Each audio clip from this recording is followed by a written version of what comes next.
All right, so everyone, please make sure take this the time for you to rename it.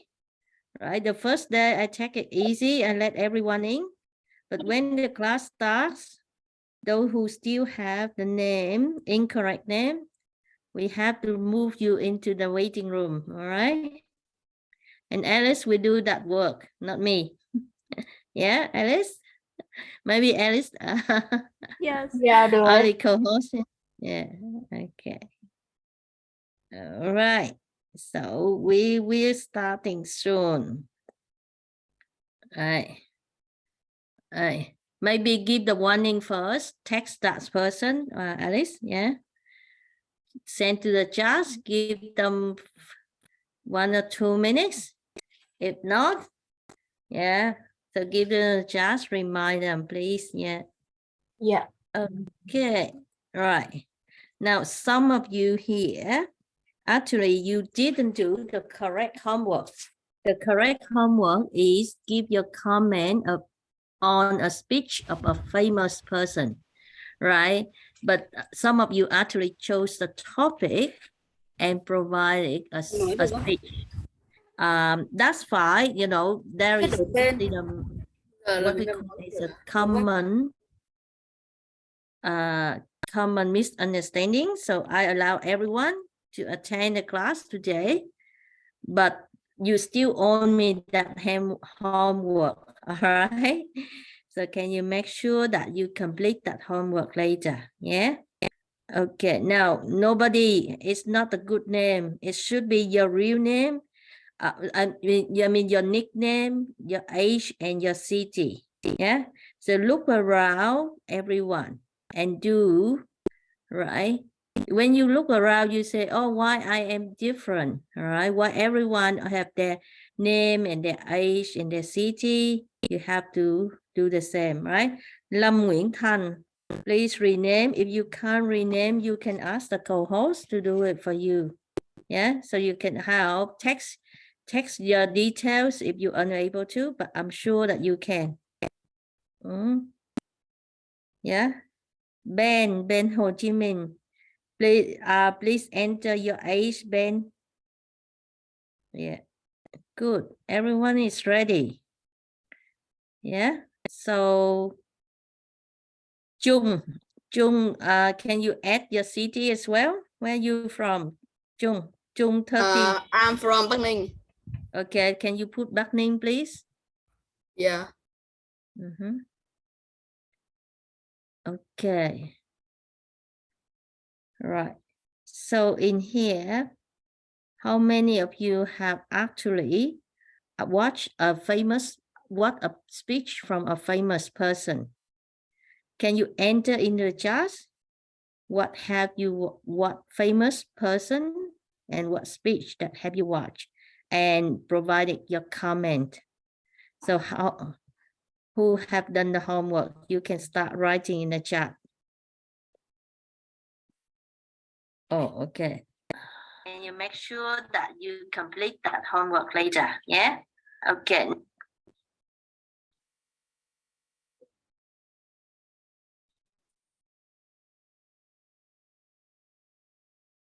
All right, we get ready for Teacher Michael.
Teacher, can I ask you a question? So, how many people are there in Australia? I think it's about 30 million. Teacher, can I ask you a question? Okay, sure, go ahead. So, how many people? Yeah, the population. So the population is about 30 million people. Yeah, right. So it's a very big country, but not many people. I think the country is about 10 times. Is it how many times bigger than Vietnam? I think many times bigger than Vietnam, but only about 1/3 of Vietnam population. Yeah. Now let Question. yeah. How many people are there in England? Hey, you should ask Dr. Google for this kind of question. Don't ask me. All right. Yeah, those kind of questions you can ask Google. So Australia is the 6th largest country in the world by land, just after Sure. Russia, Canada, China, USA, and Brazil. Right. So I think that, Australia is much bigger than Vietnam. Much bigger. Right. It's the top 6 largest country in the world. Teacher, Not many people. Yeah. can I ask you a question? How many poor people are there in Australia? I did answer already. Teacher, where do you live in Vietnam? I'm not in Vietnam. I'm in Australia. No, if you're in Vietnam, where is the hometown? Oh, where did I live in Vietnam? I was in Saigon, Ho Chi Minh City. Oh, When do you move to Australia? I moved to Australia in year 2004. Teacher, I asked that how many poor people are there in Australia? How many poor people? I don't know. I don't think any. It have to be depend on what your definition for poor, right? Ask But me to Google. yeah, and then you should ask Google for that. Yeah. Okay. All right. Teacher Michael is here. So I let Teacher Michael. Everyone, can you make sure we learn public speaking? So we make sure we have our camera on, because you see, no one gives public speaking with their camera is off.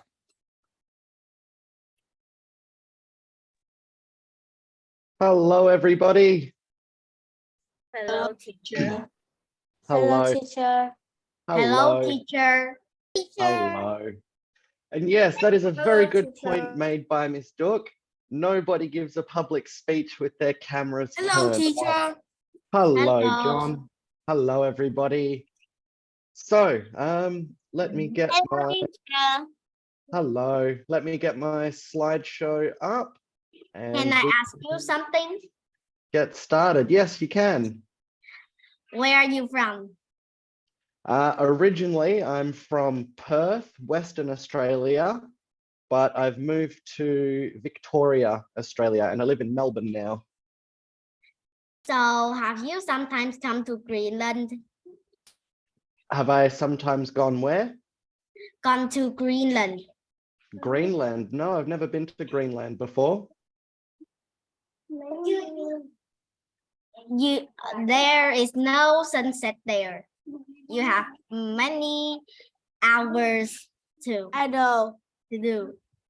Many hours of light by the sounds of it. No, many hours of playing and working. Yeah, That because does- it has a long time of sunlight. It almost like never like the sun like okay, so like it would never like go down I know a place where the sun almost never go down. Yep. That does sound like fun. A whole lot of playing. Teacher, So- you have a beanie on your head. I So, do. teacher, It's quite cold um, here in Melbourne, so I like to make sure that I have I stay warm. It's hot, Teacher Michael. How old are you, Teacher Michael? I am 33 years old. Hang on, but I would Okay. like to add one thing that it's not nice in Australia culture to ask the people age. Okay, I know, especially especially women. USA person. Yeah, Teacher, you're 2 years old younger than my mom. Well, allow me to add on to what Ms. Duck has just said.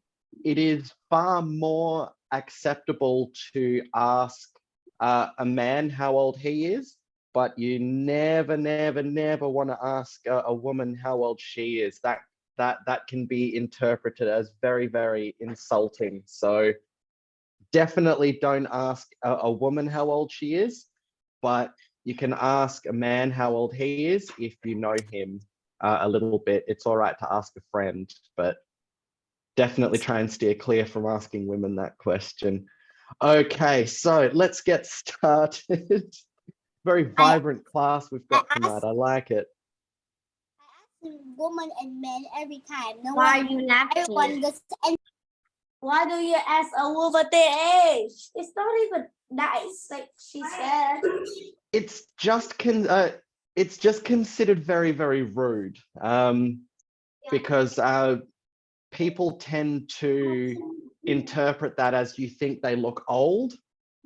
So, and nobody likes to admit or think that they look old. So it's just a question that you're better off staying away from. So first of all, I would just want to thank everybody for your wonderful homework submissions this week.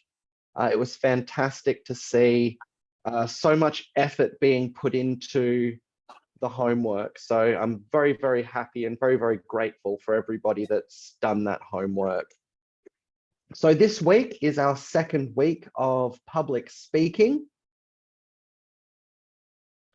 And I would like to thank Alice for her wonderful job on putting these slides together for me. She's done a very, very good job, as we can all see here. So this week, we're going to ask and answer the question, what makes a good public speaker? So we're going to be exploring effective speaking techniques through famous speeches. We're going to do, later on in the lesson, we're going to analyze one speech as an entire class together. And then we're going to break you off into breakout rooms of about 5 or 6 people per group, maybe even more. We'll go for maybe 10 people in a group, and you're all going to have a chance to analyze a different speech within your group.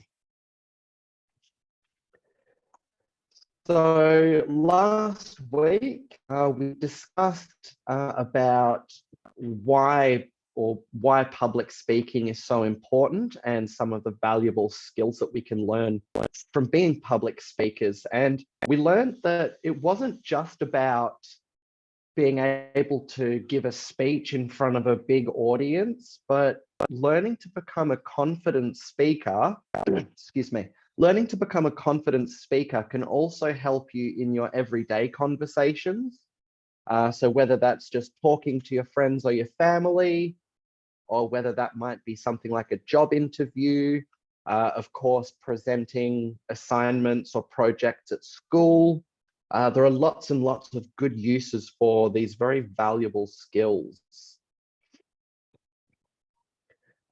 Today, we hope to achieve 2 main objectives. The first one is we're going to be analyzing some great speeches from history, and we also want to pay some more attention to identifying effective speaking techniques. So I'll present them later in the class, but I've got a list of speeches for everybody to watch so that we can analyze them. So before we analyze some great speeches tonight, again, you all did fantastic in your homework, but we'll go into a bit more detail with how to analyze the speeches. Well, first of all, we'll ask why. Why should we analyze these speeches? And the first reason is that it gives us insights into effective public speaking techniques. So if you watch enough videos of these public speeches, you'll start to notice patterns in them. Even though each speech might be delivered by a different speaker on a very different topic, you'll start to notice things that are quite similar in the speeches, and that might be the body language they use or their vocal modulation. How do they speak?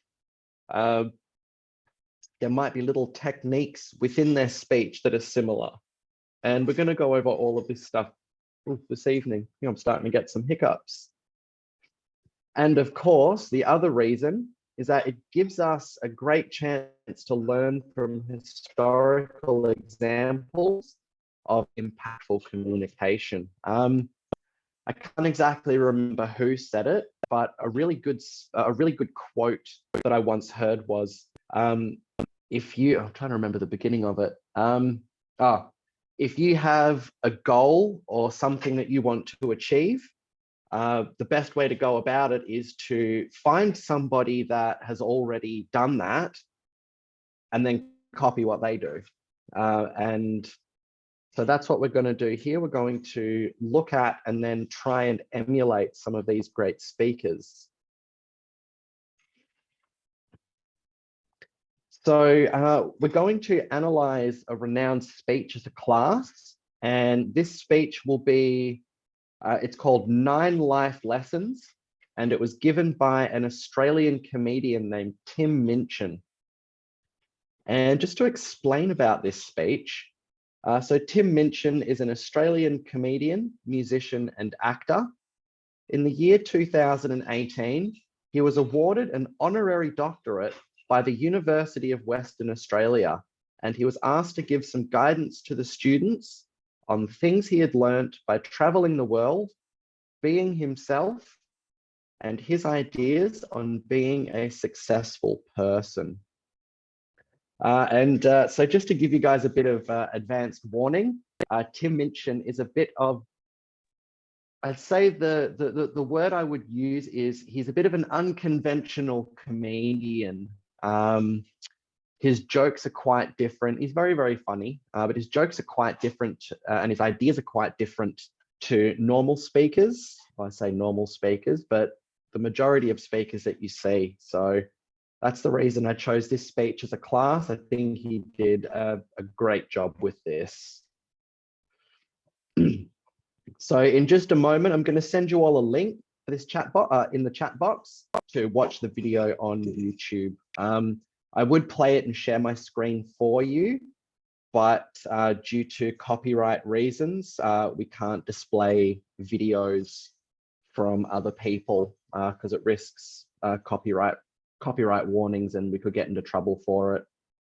So when we watch this speech, I want you to pay attention to his delivery, so and his body language and his voice modulation. So how is he standing? How is he expressing himself with his face, with his hands?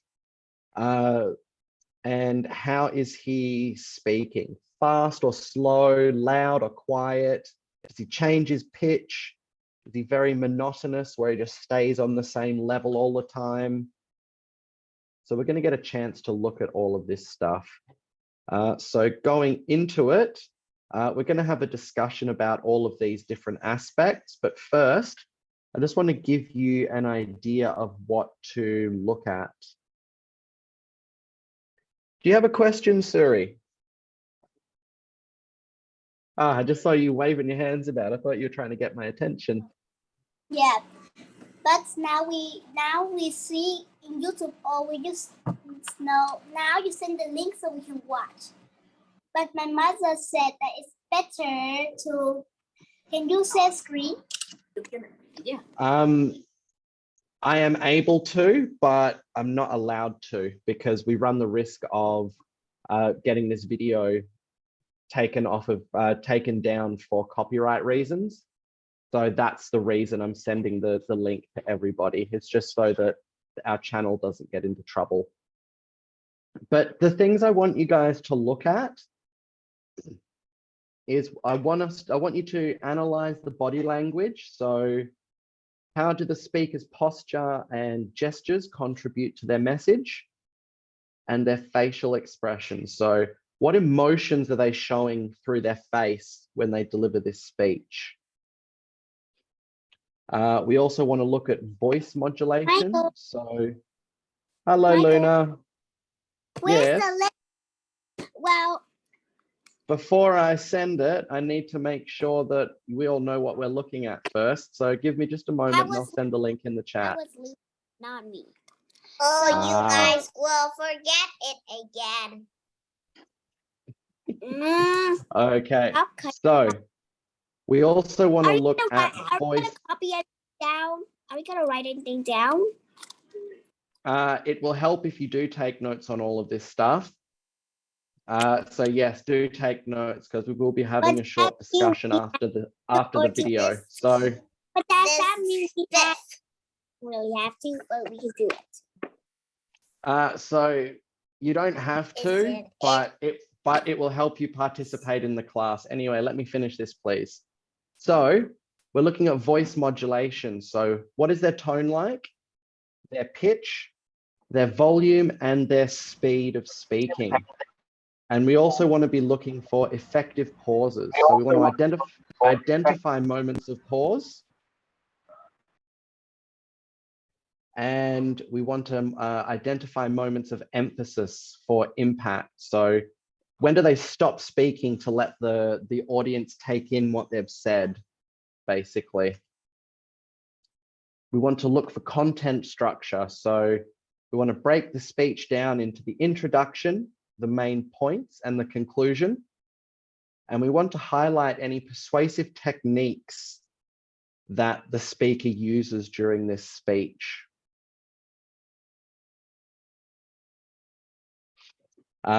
To fill you in on what persuasive techniques are, I've given you a list of them here, things to look out for. So things like alliteration, connotation. I've got a definition of all of the words here, so just make sure you read that before we go on. We're looking for emotive words and evidence, exaggeration, imagery. We're looking for metaphor, any use of repetition, rhetorical questions, and tone. So I'll leave this slide up for just another few moments, just so you can have a look at these definitions, so we know some of the things that we're looking for.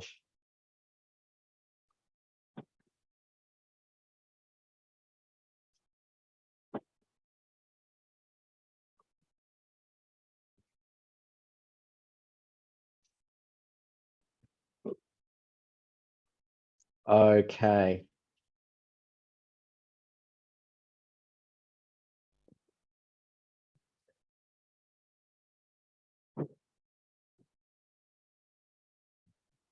So let me find this speech.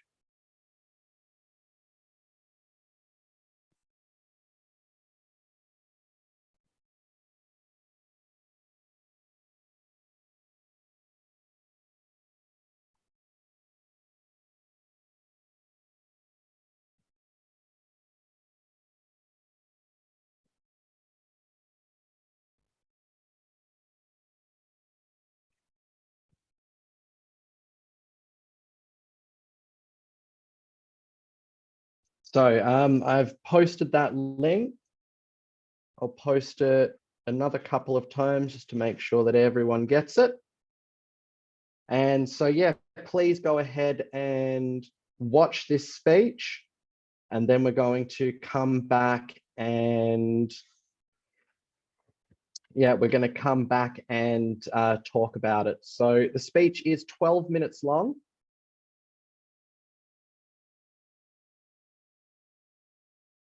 So I'll see you guys in 12 minutes.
Okay.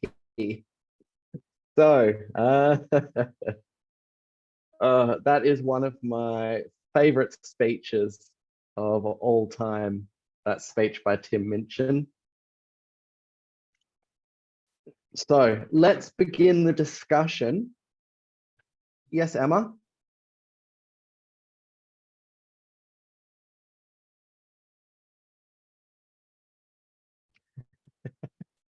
I'm glad you feel that way, Tina. Very good.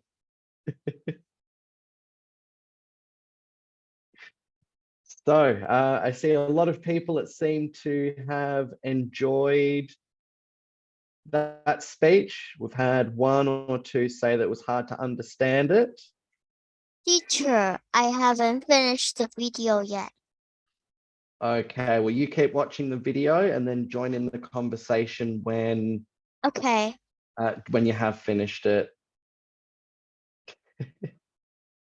Okay, so the first thing that we want to discuss was Tim Minchin's body language and his facial expressions. So we'll start with his body language. What did we notice from what we could see, at least? Because the camera angle was definitely really, you could only see his shoulders, his neck, and his head. So what did we notice about his body language? Luna. Well, if you really like a speech, then you could like bad speeches. Say that again. Do you like bad speeches then? Because his speeches are bad speeches. Why do you think his speech was a bad speech? Just kidding. Well, I But believed you for a second there. Wait, but you really like powerful cat speeches. Exactly. Cats was the slang word for people in that context. So yeah, who has something to say about his body language? Tom. Well, I don't really see much of his body language. He just moves on like this. But if you were paying attention to what his body was doing, you can actually detect his body language. Tom, what did you think? Yes, he don't move his hand a lot, and I think the first time I see him, and I see that guy, I just think, "Whoa, is that a girl or a boy?" Because of the long hair? Yes. Well, I'll give you guys my opinion on his body language. And I thought that while he delivered the speech very, very well, and he was very expressive with his face, there was lots of smiling and laughing. There were still a few body language cues that made me think he was a bit nervous while he was delivering his speech, because if you paid attention to his shoulders, you could see his shoulders shifting a bit like that, kind of from side to side, which makes me think that he was changing his weight from foot to foot quite often. And that can be a sign of nervousness in your body language. And as well, there was the part where he was looking around a bit and running his hands through his hair. That can also be a sign of nervousness or discomfort. But his facial expressions were his facial expressions were very lively. He looks like my grandmother, goodness. Okay, Tom, what did you think of Tim Minchin's body language, or what you could see of it? I do notice that his shoulder shifted, but I still think, because sometimes I see my friend talking to a lot of people, and they just step on one foot and step on the other and step on another again and again. Kind of boring to watch. But hilarious when one of the time they accidentally trip themselves over. Oh no. Well, just so you know, in future then, Tom, whenever your friend shifts from foot to foot, that can be a sign of discomfort or nerves. Or he may just like to stand on one foot until it gets sore and then he changes. Let's see, Michael. What was your opinion on Tim Minchin's speech? At first, I thought it was like reading. Yeah, but that can be reading because reading is really boring. And I don't know why, but he seems like from the camera angle, he seems like to put his head down. So yeah, I wonder why I look in that direction. And sometimes he put his head up, and you know he's tripping at some point. Yeah. Well, Yeah. he, as far as looking down and then looking back up, he would have been checking his notes that were on the lectern as he was giving the speech, or on the podium in front of him, also called a lectern. He would have just been looking at those and then returning to the audience to speak to them. Very good, guys. Let's move on to his voice modulation. So how he was using his voice, his volume, his speed, his tone. So did he go up when he talked, or did he start up and go down when he was talking? Let's have a look. Suri. Oh, nope, Suri disappeared. John, what did you think of how Tim Minchin was modulating his voice during that speech? How did he use his voice, in your opinion? I think he speak very loud and clear to the audiences. And sometimes he pause, sometimes he read a little bit too fast. And he used really long words that some of them I didn't even know it.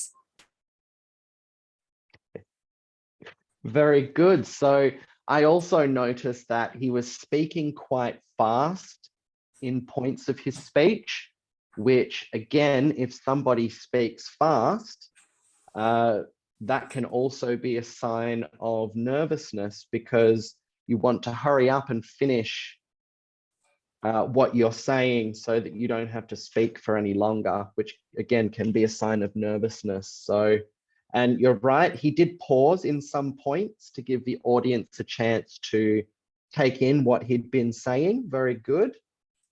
And yes, his vocabulary, which we'll talk about later in the content portion of the speech, that was very, he was using a lot of very formal and advanced English, which is actually part of how he performs his stand-up comedy. He uses a lot of big words, so it's quite intellectual comedy, which, if you understand it, can be very funny. So if you like the speech, that gives you a reason to learn the more advanced parts of the English language to understand Tim Minchin. But very good, John. Diana from Hanoi. Hello, Diana. What did you think of how Tim was using his voice for the speech? Well, I think that Tim was very interesting when he's speaking, and he used a loud voice and he speaks very clearly. Also, he uses many big words, and he has a high pitch. It is like very different from the other speakers that I listened. So it is quite clearly, and his vocabulary is very interesting, and many words are very long and big that I don't even know, but I think that I can guess. Very, very good. So yes, he did have quite a high pitch to his voice, didn't he? And he was talking very loudly. So Like you said, it was easy to understand, and the whole audience could hear him because of his volume. Fantastic analytical skills, guys. Very good. Very impressed. Let's now move on to the content structure. So first of all, was there a clear... Someone said that's not fast. They don't think he was speaking very quickly in some points. And Stella thought he was a bit boring. Fair enough, Stella, you're allowed your opinion on what you believe to be exciting and what you believe to be boring. So content structure, was there a clear start, middle, and end of this speech that you noticed? Mina? I think his speech are very clear because he said 1, 2, and each main points. I think that's a really clear speech. Very good. So yes, he had a clear introduction with the first little bit of talking about giving the speech to the software executives, and he mentioned the mountain climber that lost his limbs in his introduction. Then he went on to clearly say, "Let's begin," and then he did number each of his life lessons before finishing off with his conclusion to the speech. To those of you that are in any of my debating classes, you might recognize that technique as signposting, where you make your speech or the different sections of your speech as clear as possible so that everyone can follow along nice and easy. Tina from Hanoi, what did you think of the structure of... So like in the middle part, there's like lots of main points, and those main points are basically the 9 lessons. Very good. So he was very clear about all of the 9 lessons. We'll move on to the rhetorical devices. So the persuasive techniques that we talked about before we saw the speech. So things like alliteration, rhetorical questions, metaphor. What did you notice about his use of those techniques? Kevin? Yes. Did you notice anything about the rhetorical devices that Tim Minchin used in his speech? So he speaks really fast, so and he also stops at some time. Very good. And Let's try. Oh, sorry, go on, Kevin. so he also uses long words that I can understand too. So that, like I was saying before, that gives you a good reason to try and learn the more formal part of the English language. Very good, Kevin. Thank you. Tom from Bakyang. What did you notice about the rhetorical devices that Tim Minchin used? I mostly hear about his feelings, but I also noticed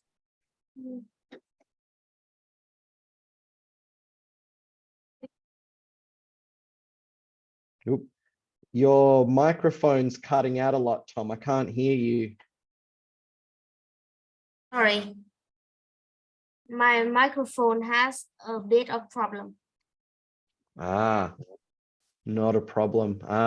Well, if you've got any contributions to make to the lesson, then if you're having microphone problems, just send them through in the chat box and address them to everybody so we can all see what you have to say. Okay, let's try Stella. So What did you notice so about I the would rhetorical just devices? express the idea of the talking first. So he speaks really fast at some point, I couldn't hear anything. Yep. Like it skipped so many words. Like I was listening very normal, then when it got to the very fast part, I couldn't almost couldn't understand anything. Like I couldn't keep my mind thinking. So so his voice was really hard to hear. I don't know, but maybe my laptop has some problem because it's like one it is like it was called it's bad and it's like lag up like that. I don't know why. I think it just got some problems. So I think I almost know nothing about it.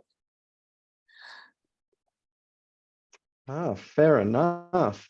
Well, I'll give my point of view on his rhetorical devices. The ones that I noticed most commonly were his tone, which was, well, the subject, that one of the main subjects of his speech was don't take life too seriously. And he really reflected that in the tone of his speech, which was, he was trying to be witty and funny and light. So, and as a stand-up comedian, he used a lot of metaphors. So he mentioned trying to find meaning in life is like trying to find a rhyme in a cookbook. It's going to take you forever and it will ruin your souffle. So if you look for something that's not there, it's going to take too long and you're going to waste all your time. So he used a lot of metaphors to make his speech quite funny. So we went through this list of persuasive techniques here. He used a bit of imagery as well as metaphor. So he was very, very descriptive to really paint a strong picture in the audience's mind, so they really knew what he was trying to say. And yeah, his tone, he used a lot of connotation. So he was trying to, so through the words he used, he was putting a very positive spin on things, making it funny again. Whereas he could have said the exact same thing, but used slightly different words, and it could have sounded a lot sadder or a lot less happy. So for what he was trying to do, he did a fantastic job, and he's an absolute master of his craft. So I thought that was a very good speech. So the next question is, how did he connect emotionally with the audience? And what were some of the feelings that he got his audience to feel during that speech?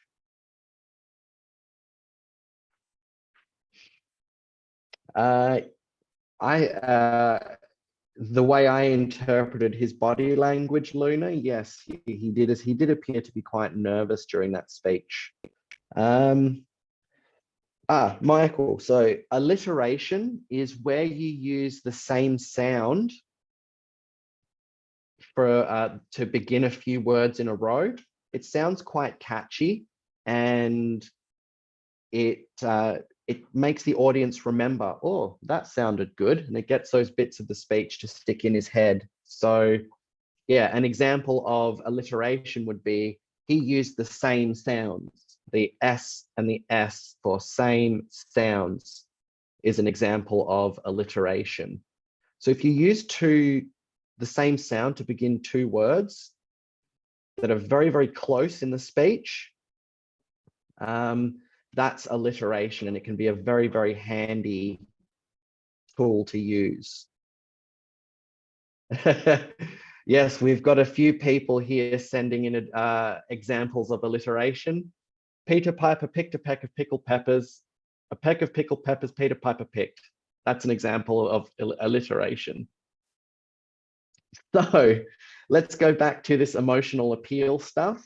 How did he connect with the audience? And what sorts of feelings did he get his audience to feel? Hoang Thien Quang Ngai. I apologize if I said your name wrong.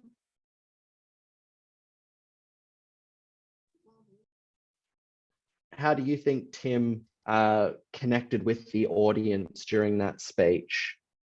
So he says so loud to everyone so I can hear so well, and his emotions describes that everyone could be happy. So when I watch the videos, I see so many people so funny and laughing so loud.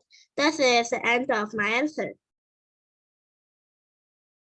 Thank you very much. Very good. So he did connect with his audience to share a moment with them of joy and happiness, because he was speaking for their university graduation.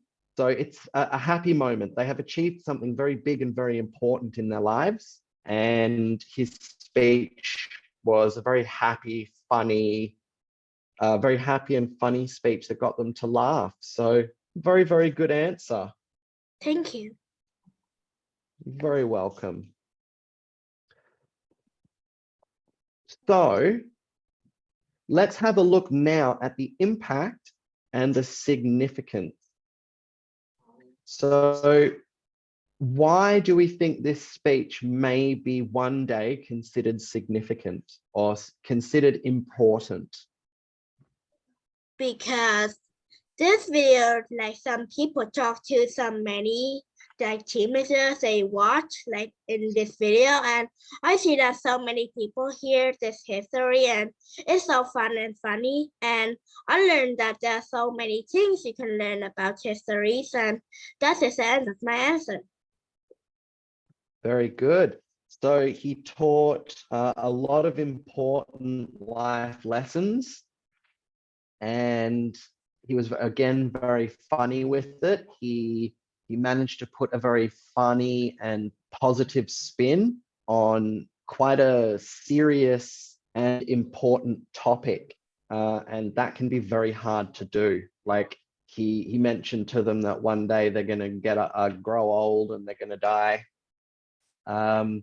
But even in talking about such a serious and quite sad topic, he managed to make it seem funny, and he still managed to keep the energy in the room nice and positive about this topic. Very good.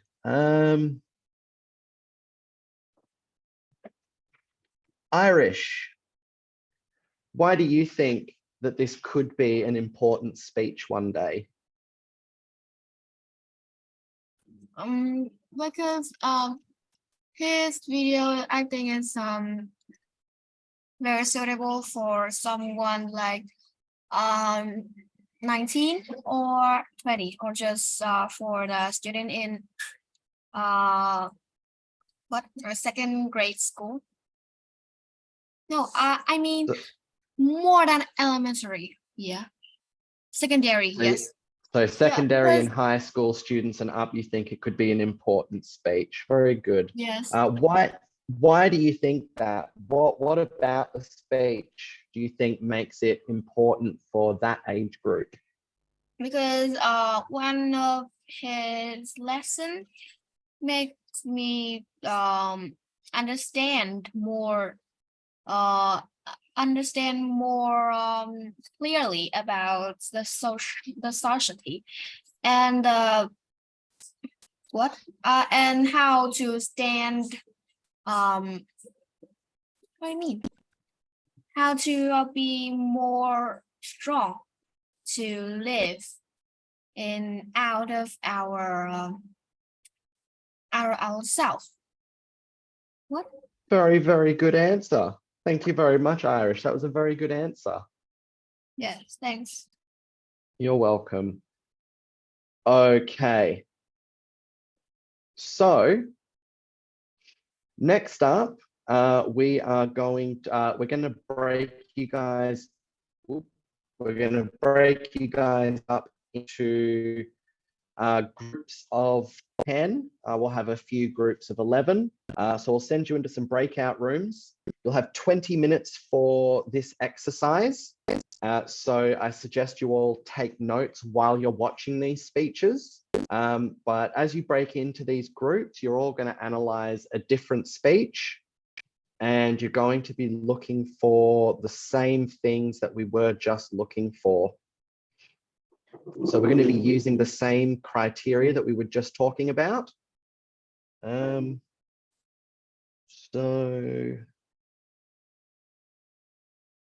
let me have a look. We're going to go. Do you need the breakout room or what, Michael? Yes, I'm just having a look here. How many?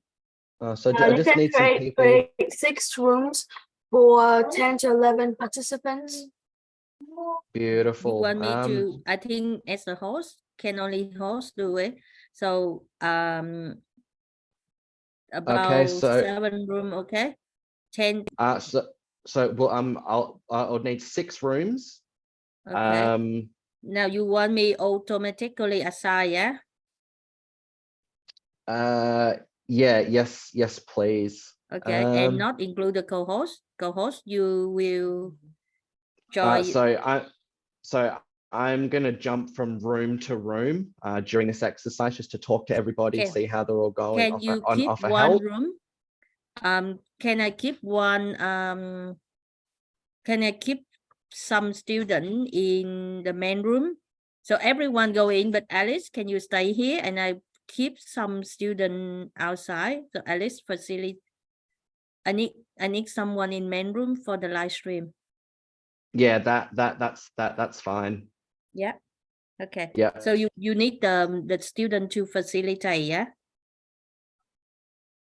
Okay, so Alice, Yes, you, please. yeah. Yeah, so can I get How many minutes, Michael?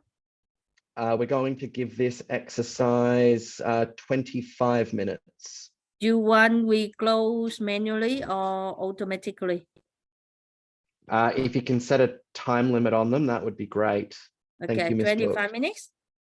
Yep. And so can I, if I just pick a few students to be co-hosts, can you make them co-hosts for this, please? Sure. Now, yep. So you do it first. What I do is, right, you set it and then I set the room to their name as well. Okay, so Hoang Lam John, can I make him a co-host, please? Okay, so John, okay, you know what? I just renamed the room, it's John room. You tell me. Yep. Right, then, Yep. John will automatically go to his room, all right? Yeah. Okay. Terrific. All right, who else? Stella? Yeah, we'll make Stella a co-host. Yeah. Can I have Michael 13 from Bien Hoa as a co-host? Okay, Michael. Who are Michael? Michael 13 Bien Hoa? Yes, please. And also Mina 11 Bien Hoa, please. Okay. Are they from the speech club? Yeah, I can recognize. Yeah. Okay, so that is room 3 is Michael and Mina, yeah. Yeah, so Michael would be room 3, Mina would be room 4. Oh, you want Mina separate room? Okay. Yeah, so she can be a co-host of a different room. You have Ben. You want Ben Ho Chi Minh, one of your debate students? Yeah, Ben Ho Chi Minh, please. Okay, so Ben Ho Chi Minh is, you always can make a smaller room, Michael. Yeah. Ben Ho Chi Minh, yeah. So that's 5 co-hosts plus Alice makes a 6th. So Alice stays in the main room. Yeah, Alice is in the main room, yeah. And then, so we've got 5 other co-hosts. Beautiful. So now we just assign students to go to those Ben different Vũng rooms. Do we need another one? Yeah, we need another one. Okay, then yeah, Ben from Vũng Tàu, please.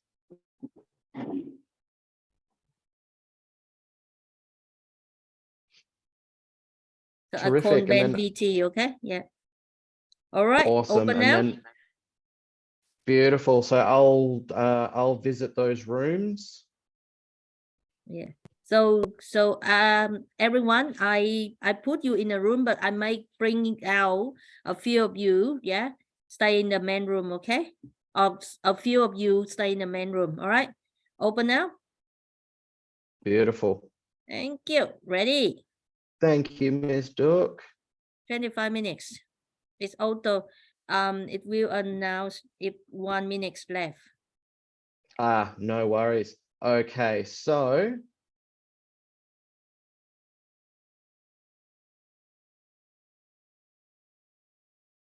people in the main room, here is the speech I want you guys to watch. Follow that link, go to YouTube and watch that speech and then analyze it like we were just doing with Tim Minchin's speech. Teacher Michael, Yes. I accidentally got into Ben's room. and I Okay, I bring you in already. Go, John. Okay, I'm just going to jump from room to room and give out speeches now. All right. Okay. So, so what speech have you given to Alice yet? You did. Yeah. Okay. All right, Alice. Where are you, Alice? So you Yes. be, facilitator for the main room. All right. All right. Yeah. I'm here, but I'm not saying anything. Yeah, thank you.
Do we have to show the video or not, Alice? Or no?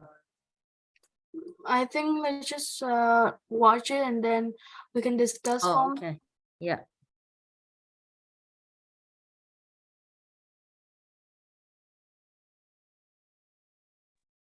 Miss Duke, I just like goes to John's room, and I don't know where's my room. I just don't know who kicked me in John's room. So how can I join my room? That's how. I don't know. I don't know. Oh, what can I do?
All right, so the main room, we watch Steve Jobs YouTube, okay?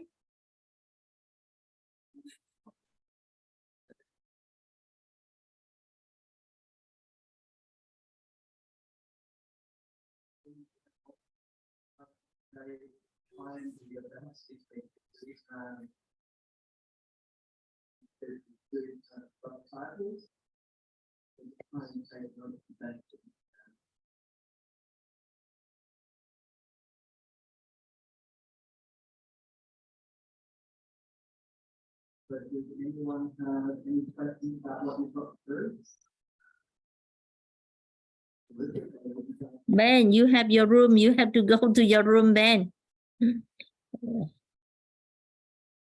Ben Vũng Tàu. Okay, I saw you. Yeah. All right, Ben.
You understand the requirement, everyone? Yeah?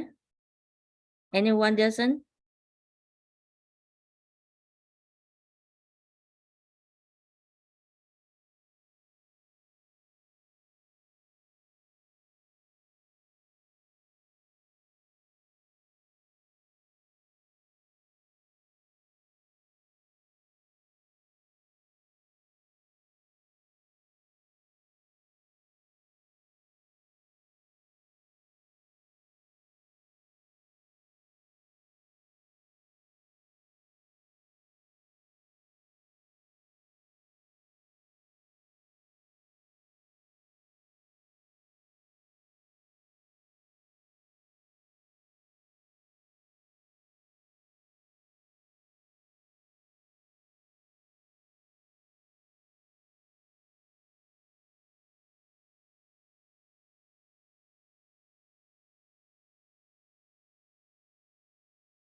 Đây là bằng mic.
Okay, so we'll give it a minute just for everyone to get back in the room.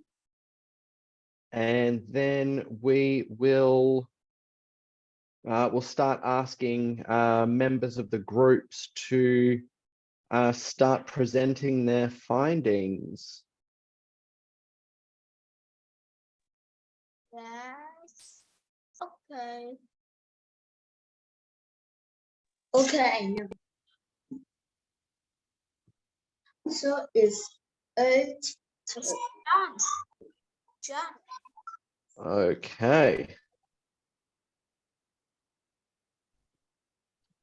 So, excellent. Yeah, I do apologize. It seems like there was a bit of confusion about who should be in which room and which room should be talking about which speech. I'm still very new to all of this breakout rooms and all this Zoom stuff. So Do you want me close all the room, Michael? yeah, bring everyone back here now. Okay. Oh, bring everyone back. Okay, so close all room, yeah?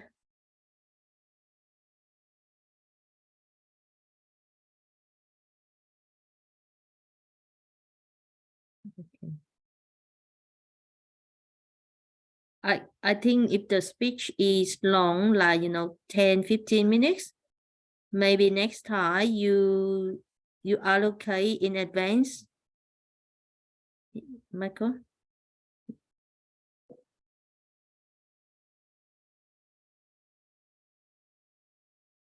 What?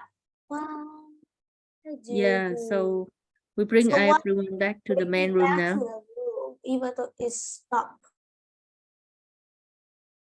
We bring everyone to the main room. Okay, sweet. Yeah, I don't know what happened there. All of a sudden, I got sucked back into one of the breakout rooms. Me too.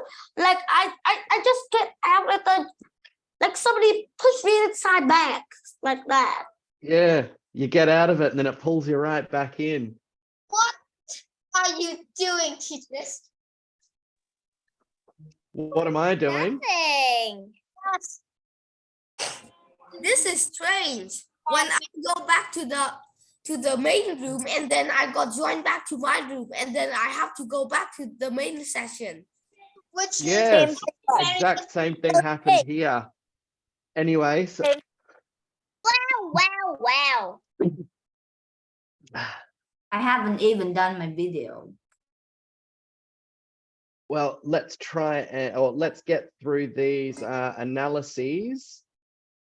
So let's start with the people that were in the main room who analyzed Steve Jobs's speech. Who would like to tell the class from that group about some of the things they noticed about Steve Jobs's speech?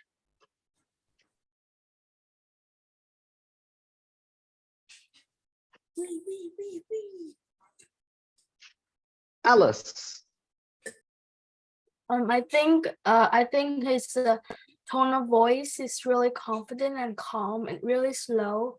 And sometimes I found it really attractive to listen to. Like it attracts you, like for no reason. You suddenly feel like, oh, I really like this speech. And also sometimes when he speaking, he also look up at the audience to make eye contact with them, which will make a more interesting. Yeah. And when it's come the end of the speech, when after he tell all of his stories to the audience, he summarized it and then he tell the life lessons out of 3 of it. Yeah, that's all I can do. Very, very good job, Alice. Thank you. And I like particularly the way that you use the word attracting and attractive, how Steve Jobs drew you in with what he was saying. I thought that was a very interesting way to describe his speech. Thank you, Alice. Thank you. Okay. The students that were in the Michael breakout room who listened to the Barack Obama speech, who would like to deliver their findings? What did you notice about Barack Obama's speech? Mr. Michael. So it's really, yeah, we cannot see his body language, but he's mostly used the hand he put under there. He described what word, almost the word used was described by hand. So yeah, he speak in a very slow voice, and it was not high pitch, it was an alto normal pitch. And he also pauses when the audience go cheering for him. Now just a big really pauses there, just one pause there. And he highlighting on the keywords when he's speaking. He speaks extremely loud on those keywords to make the audience understand what he's saying. And yeah, it's just really inspiration how the Americans have did what they have to sacrifice for a new and another American. And in fact, this is so impactful that he become the president next year.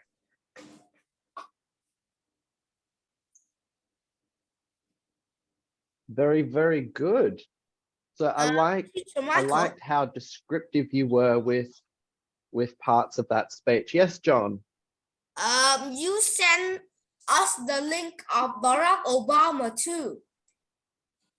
Well then, if that's the case, again, I apologize for any mix-ups. I'm still very new at this Zoom For thing. me too. I Uh, got John's video. I got John's team video, but then I checked back in my mom's messages, and my mom gave me a video of mine, so I have it already. Hey. Well, as long as each of the teams analyzed a video, I'm happy with that. If there were a few mix-ups and a couple of teams got the wrong video or got the same video as another team, that's perfectly all right. Tom, which team were you on and which video did you watch? Was the Opera and was the on the same team as John. And I have a question. Can we stuck to the same team forever? No, so we will just if there is a need for breakout rooms, the students will be assigned randomly. No.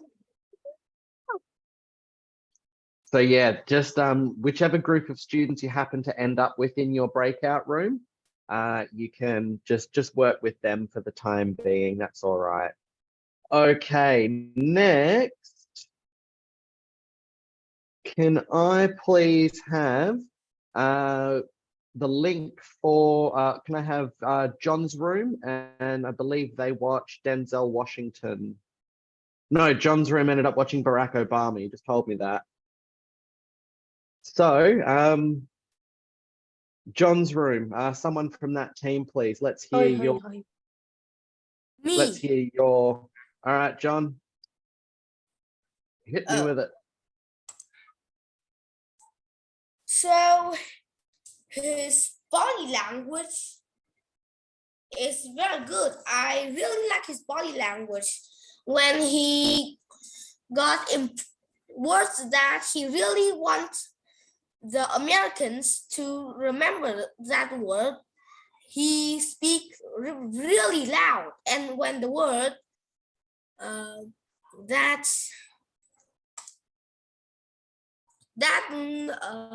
he speaks out, it's not very loud but clear, and he speaks in a way that everyone can understand, and he got a lot of attention too. I do a quick research, and that I see there are more than 20,000 people live, and then there are many other people watching on the TV and radio. Very good. So it was a very popular speech. There's There's no introduction or no conclusion, just only hello and goodbye. And his voice goes up and goes down like what I have told you. And his facial expression, he's very friendly at the start and the end, but when he was in his speech, his face is like very serious.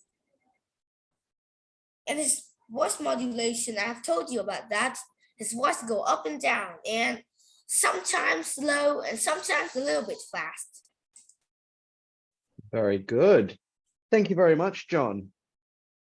Okay, can I get someone that was in Stella's room to talk about the speech that you watched? Stella. So few that I check my mom, so I know who's my team on my team video, and I So got which a video good did your team end up watching? George Bush.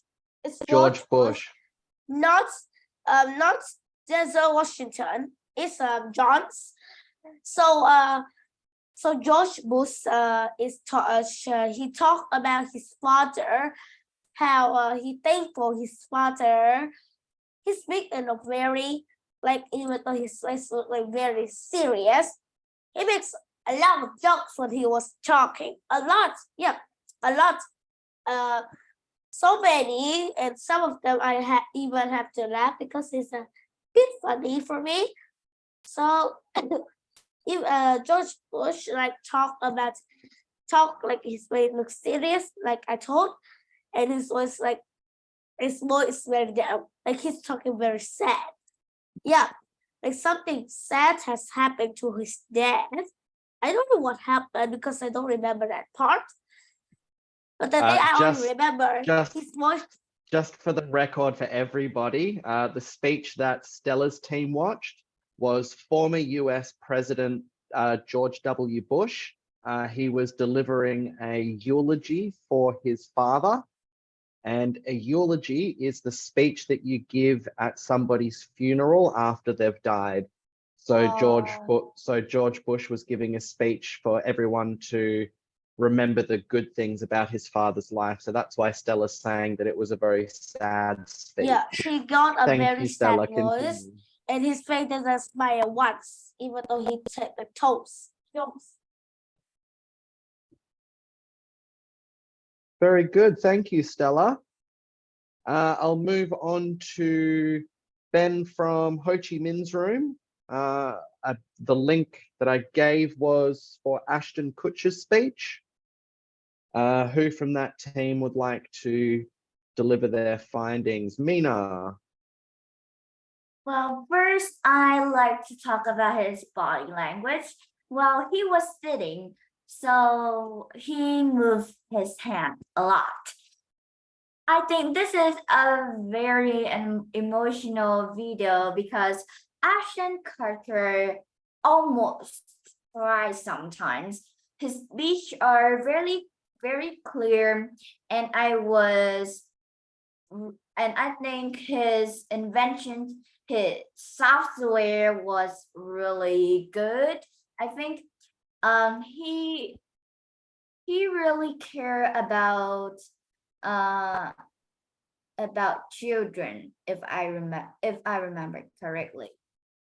And I think his voice is very clear, although he don't have any jokes like other speakers, but I still think it is really, really good speech. Terrific. Thank you very much, Mina. And finally, Ben from Vung Tau. Can I have someone from your team, please, present their findings? Ben himself. So I believe you had a speech from the actress Amy Poehler. Teacher, Yes, Ben. before I give this speech, can I ask you a question, please? You may. This woman, Amy Poehler, I Google and tell that she is an actress, but I think she is a comedian because her speech is so funny that it make my stomach hurt a lot.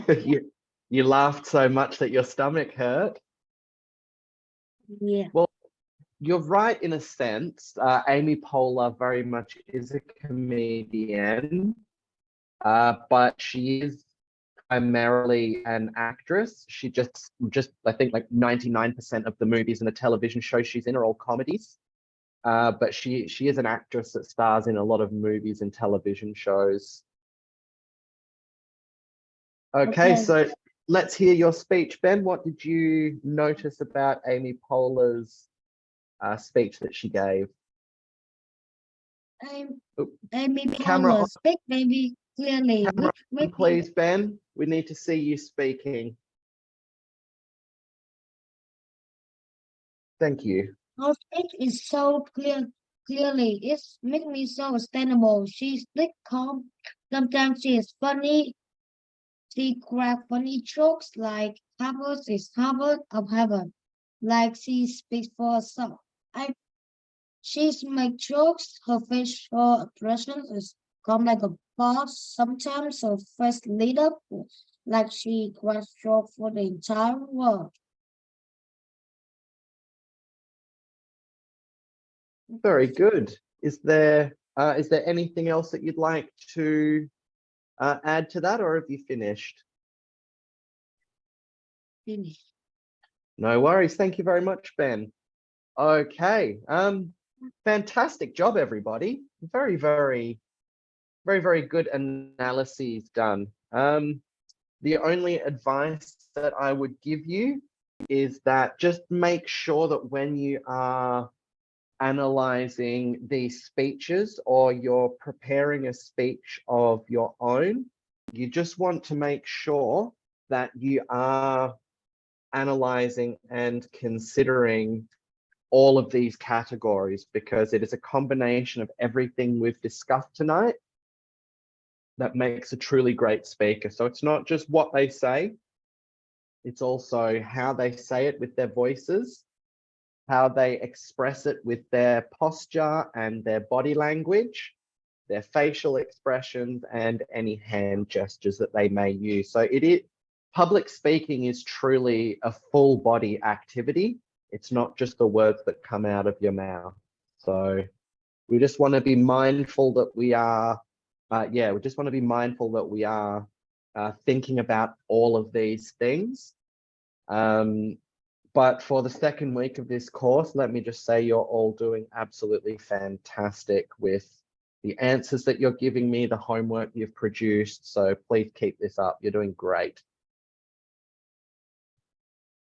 So we've got here apply learning, and we're going to reflect on how these techniques can enhance our own public speaking skills.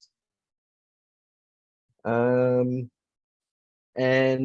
that will actually be your task for this week's homework, due 6:45 next Sunday, or due before 6:45 p.m. next Sunday, for admission to the Zoom class next week. So for the conclusion, today we did jump into analyzing famous speeches and looking at identifying the effective speaking techniques. So hopefully you guys will all stay curious and want to be engaged as we continue exploring this public speaking topic together. So now I'll open it up for a quick question and answer session about what we've covered tonight. So if you do have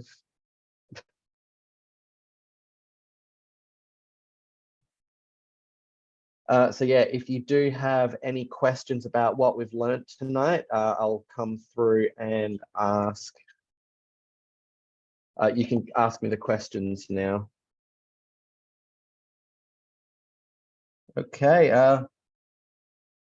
Duan Lam, Gia Hui Quang Gai. I apologize if I said your name wrong. Do you have a question? Yes.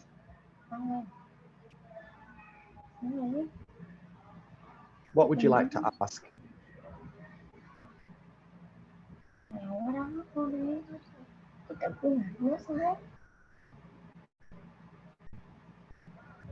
Ủa thằng nó lừa thằng cái gì? Thằng lừa thằng cái gì? Why?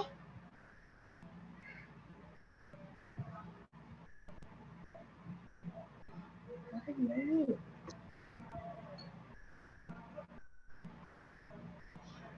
Muốn đi. Hỏi lừa thằng cái gì? Okay. Tom, what's your question? I don't have any. No worries. Tom, do you have a question? Tom from Bac Giang, do you have a question? Yes, I do. My question is, when I watch some speech, before I go in this class, I seen someone's making a speech. Although I thought it was very boring, but how does they hope everyone in the audience still listen to him? And I have a question. How do they make the audience to pay attention to them properly? Okay, good question. So there are a lot of ways that you can make an audience pay attention to you.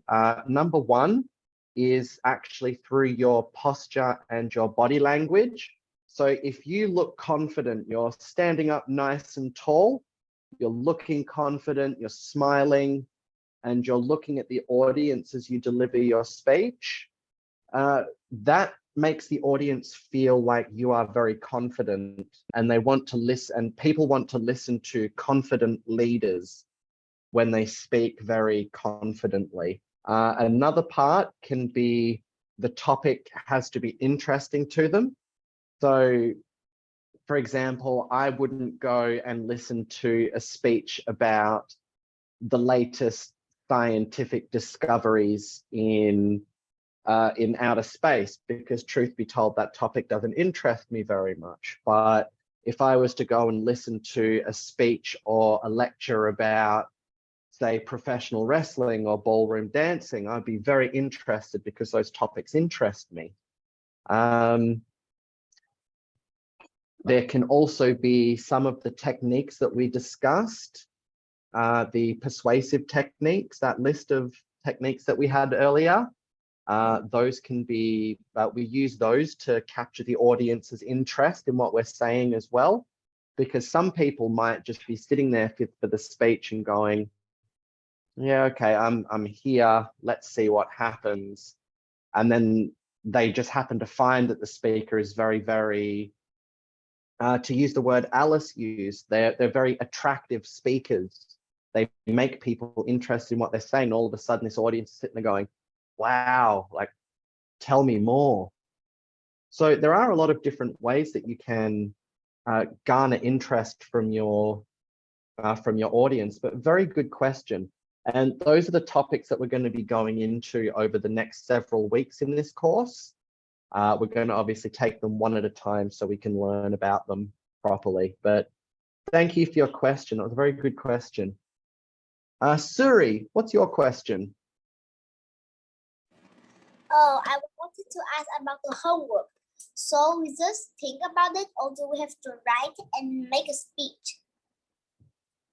So because this is a public speaking class, you both have to write the homework down, and then you have to make a video of yourself giving the speech of your homework and post them both in the Zalo group, or post them both, I think, to the Google Forms document or something that everyone had to do last week. But wherever you post the homework, you've got to post a video and the report. Well, I don't know, it is the Zalo group, I think. Yeah, Thank you, Martin. Suri. Michael, Yes. so I wait for your instruction. You write the will you write the homework requirements, and then I will create Yes. a Google form like last one. So the rule is every week we will have a Google form.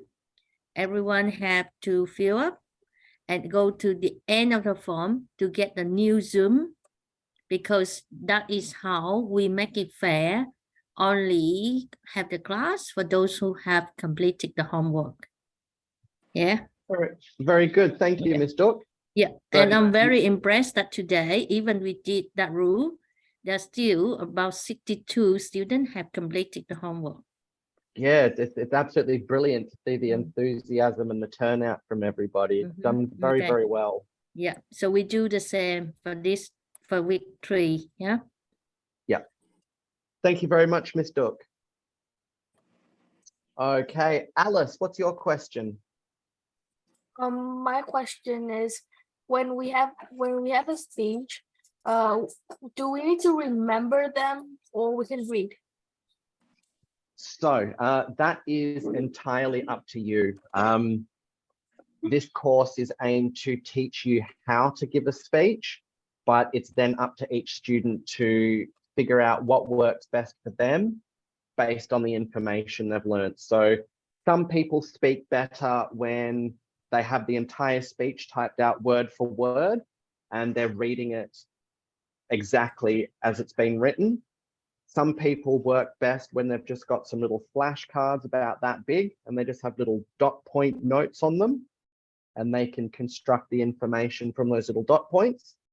And some people work best completely just impromptu speech. They don't have any notes. They just know the information in their head and they're able to give a big long speech based on that. So for this class though, the homework will require you to write the homework out, and then whether you read from that homework, whether you turn that homework into dot points, or whether you just go off the top of your head, just as long as the homework matches the speech that you prepare. But I think like usually when people giving presentations, they don't like take the flashcards or full piece of paper to read, but they memorize it all. But when people giving speech, they have like flashcards or documents, like you said, to Yeah. read. Yeah, so again, it really comes down to what works best for the speaker, whether you have the whole thing typed out on a big piece of paper, or whether you just have dot point notes on a little card, or whether you don't have anything at all. It'll work differently for different people. But again, for this homework, you need to type out the full report and then do a speech that matches that report for the homework. It's just whatever works best for you. Yeah, Thank you, Alice. Kevin, what's your question?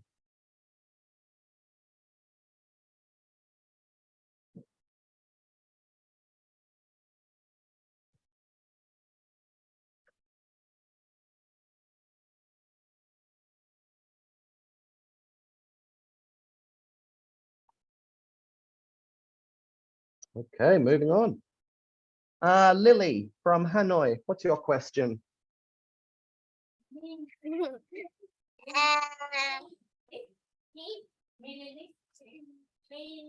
Is it really, really, really cold in there? Well, It is quite chilly over here in Melbourne. We usually always have some form of heating on in the house, or else we'd be sitting here like little ice blocks in a freezer.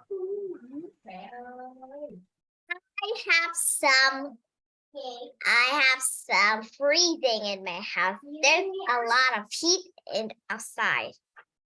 It's very hot over there. It's very cold over here. The opposite. Only 6 degrees Celsius. Yeah. Well, if anyone wants to ask a question, just make sure you've raised your hand. Can and I'll I get to you ask in a question? order.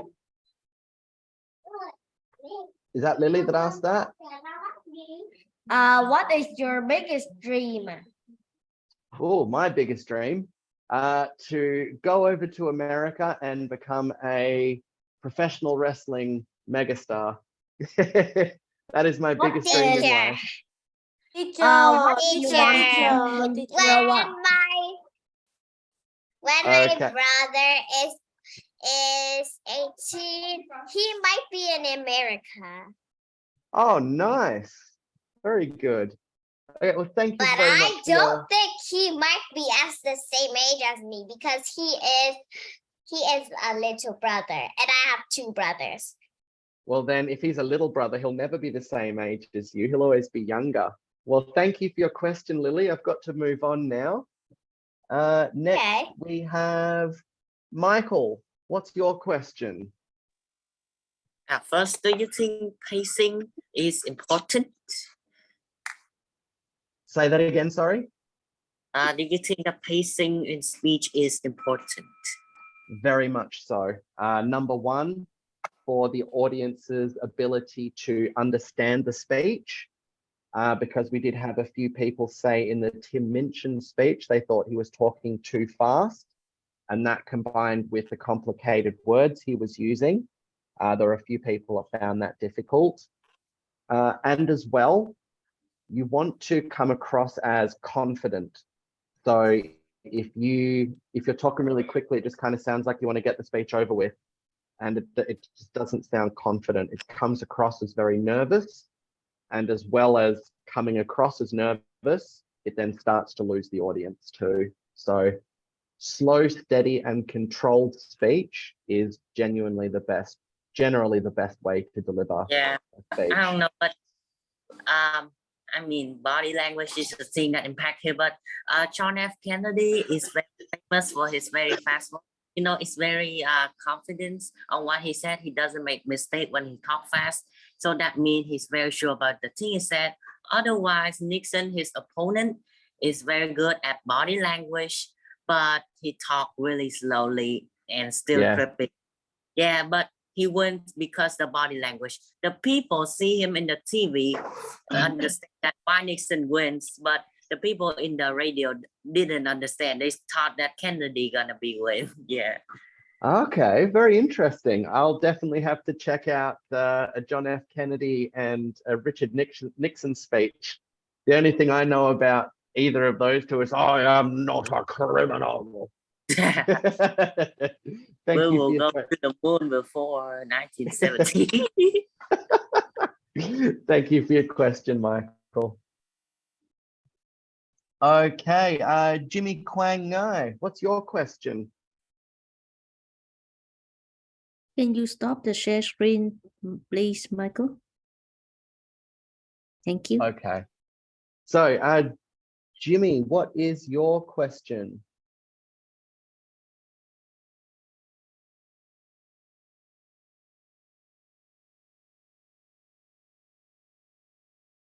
Oop. Okay, Alice, what's your question? Can I do homework in the PowerPoint? You may. Yeah.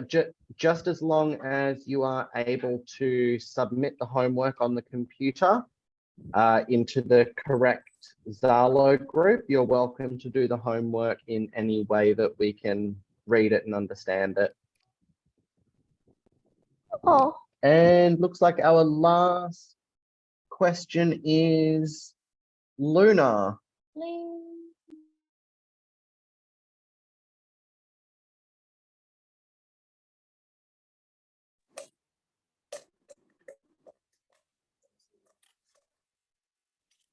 Ah, Hi, Michael. Luna, what's your question? Well, exactly. Do you think that you would make a speech?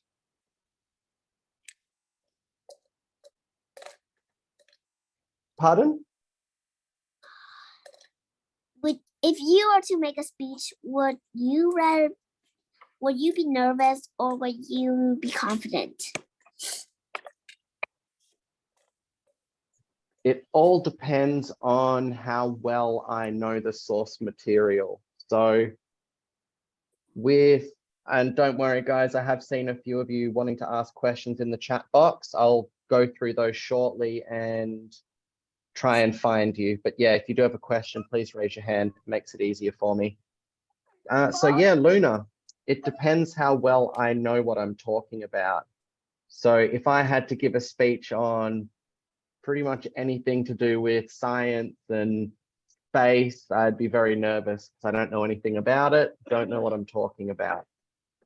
But if you get me to speak about this or ballroom dancing or something I'm very interested in, I would be able to deliver a speech that was very confident.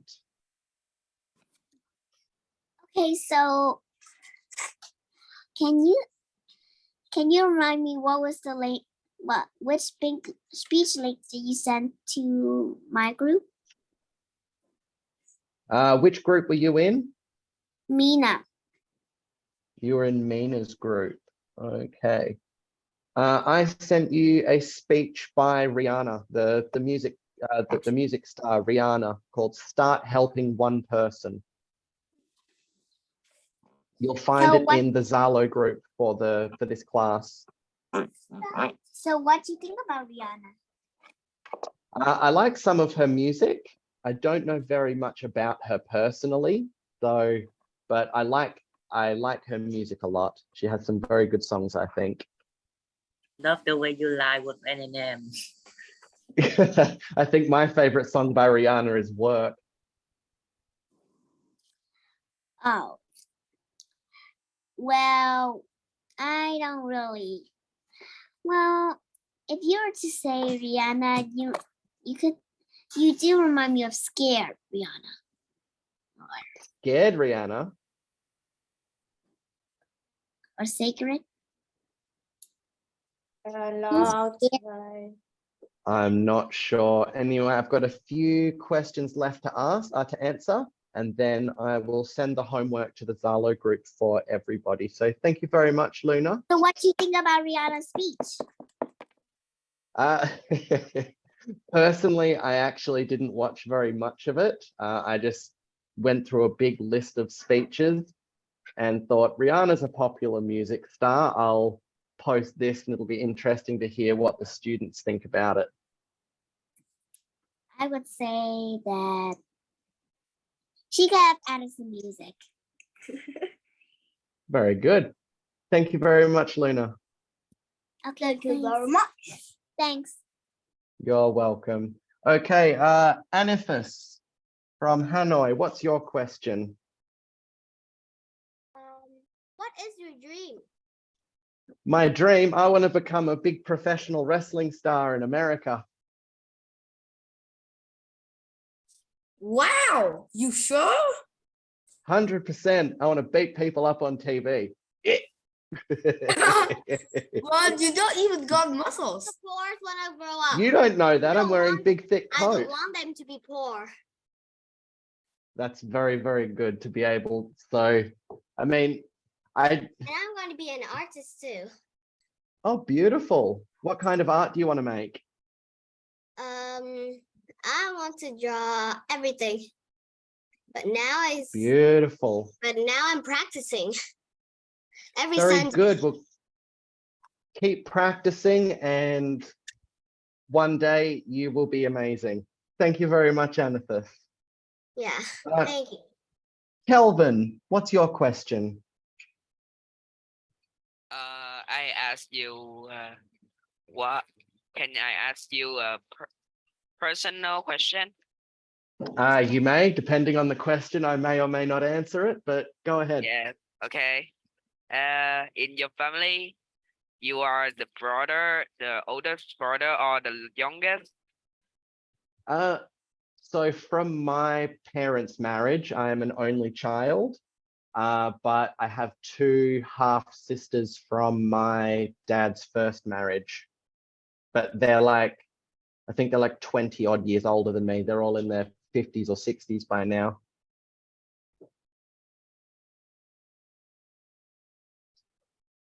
Thank you, Kelvin.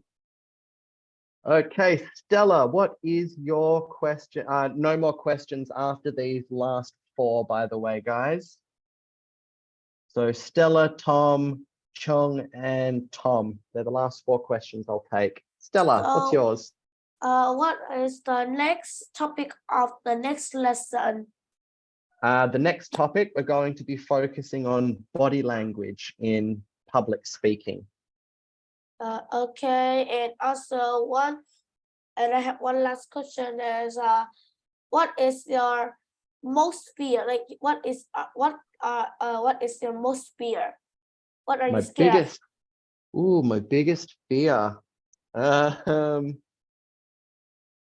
We would be easily to believe in other people. So yeah, just go ahead and gaslight it. Yeah.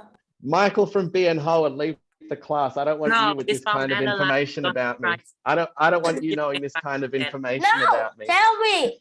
Question and answer time. Answer me. Okay. Okay, I will. My biggest fear. Oof, that's a big one.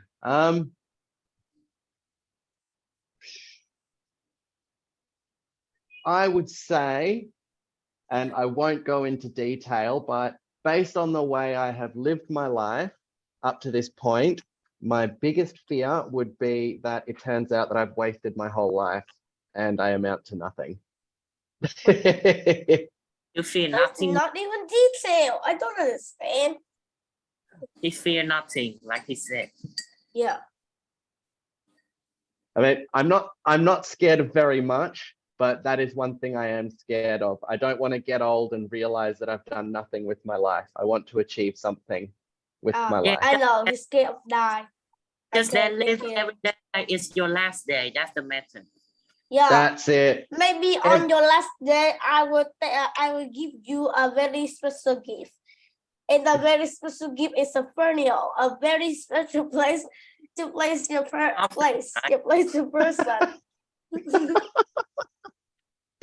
Thank you, Stella. Thank Okay. you. 11, Tom, 11, BRVT. What's your question? Do your sister annoy you a lot? Because that was my sister doing.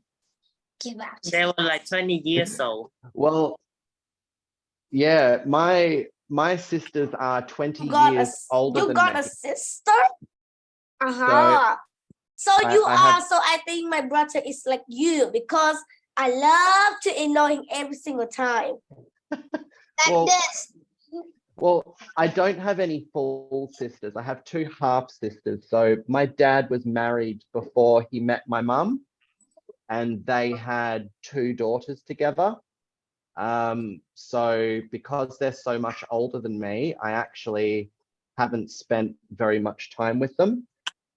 So no, they never annoyed me all that much because they were older than me and I probably annoyed them.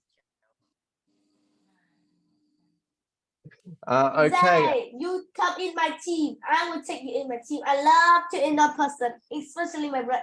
Like today, I spend Yes, most Lily, of they're his money on 55. his game. Okay, next up we have Chung. Can I ask you two questions? You may. Yeah, the first question is, what do you do in your free time? What do I do in my free time? I read lots of books.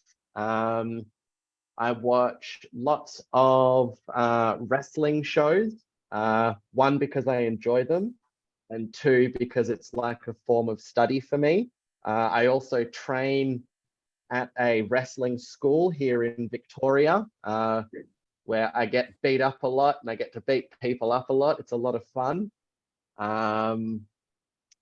And other than that, I teach a few classes for Miss Duck and NCSN. And other than that, not a whole lot. Yeah, and can I ask you one more question? You may. Yeah, so do you play any games? I used to be a very big video gamer when I was a kid. Nowadays, the only video game I really play is Command and Conquer. Thank you. Thank you very much. And the last question I said I would take is from Tom from Back Yang. I have 2 questions. Can I ask 2 Okay. questions? You Okay. may. The first question is, why in your childhood, why would you like to go do to become a professional wrestler? Well, the first time I ever saw it, I was about 8 years old. I was on a holiday with my mum in Koh Samui, and we were in a little cafe sitting there having lunch.